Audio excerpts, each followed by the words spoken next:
Méditation de la communauté des disciples du Christ vivant en ce lundi de la 6e semaine du temps pascal, année liturgique B.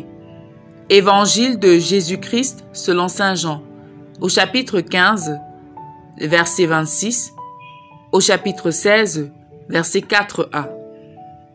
En ce temps-là, Jésus disait à ses disciples, « Quand viendra le défenseur, que je vous enverrai d'auprès du Père, lui, l'Esprit de vérité qui procède du Père, il rendra témoignage en ma faveur. Et vous aussi, vous allez rendre témoignage, car vous êtes avec moi depuis le commencement. Je vous parle ainsi pour que vous ne soyez pas scandalisés. On vous exclura des assemblées, bien plus, l'heure vient où tous ceux qui vous tueront s'imagineront qu'ils rendent un culte à Dieu. Ils feront cela parce qu'ils n'ont connu ni le Père ni moi. Eh bien, voici pourquoi je vous dis cela.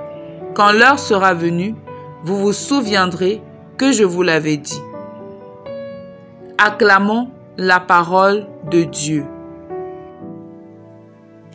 Méditation. Bien-aimé dans le Seigneur, Dieu soit loué en tout temps. L'évangile de ce jour a un relent testamentaire. Jésus parle à ses disciples de leur situation après son départ vers le Père. Il les rassure d'au moins 3 choses. La première est qu'ils devront continuer à lui rendre témoignage. La deuxième est qu'en lui rendant témoignage, ils seront sérieusement persécutés. Et la troisième est que dans cette situation de persécution, ils ne seront pas seuls. Ils seront secourus, fortifiés, défendus par le Saint-Esprit de Dieu. Ainsi, nous comprenons que le Saint-Esprit est le rempart des témoins du Christ ressuscité. C'est dire que nous, témoins du Christ, ne devons pas avoir peur, avoir honte de la mission, car nous ne sommes pas seuls. C'est par la force du Saint-Esprit que nous sommes appelés à témoigner. Un témoin qui a peur de la mission, qui désiste face à la persécution à cause de l'Évangile, a forcément oublié qu'il ne doit pas s'appuyer sur ses propres capacités, mais sur la force du Saint-Esprit donnée à tous ceux qui se mettent au service du Christ ressuscité. Annoncer l'Évangile ne se fait pas avec la seule force humaine.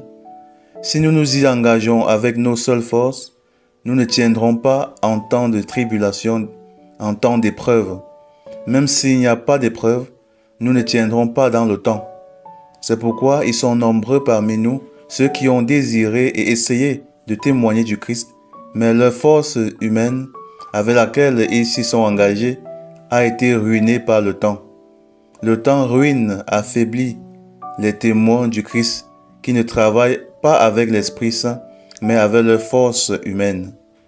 Le temps affaiblit l'élan, l'engouement et donc l'efficacité des disciples sans Esprit Saint. Ils vieillissent dans la mission en devenant faibles alors que ceux qui sont habités par le Saint-Esprit deviendront davantage puissants, forts au fil du temps. Alors, quels témoins du Christ sommes-nous? Des témoins humains, simplement humains et même trop humains, ou des témoins humains qui laissent le Saint-Esprit les diviniser, les inspirer, les conduire, les fortifier?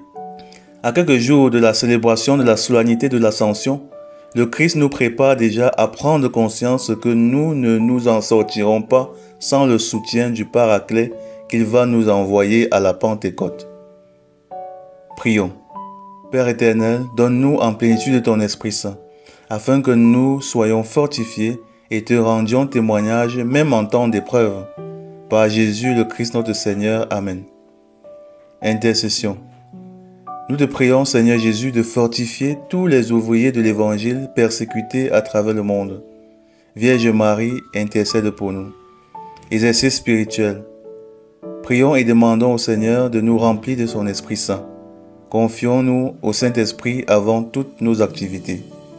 Loué soit Jésus-Christ. À jamais.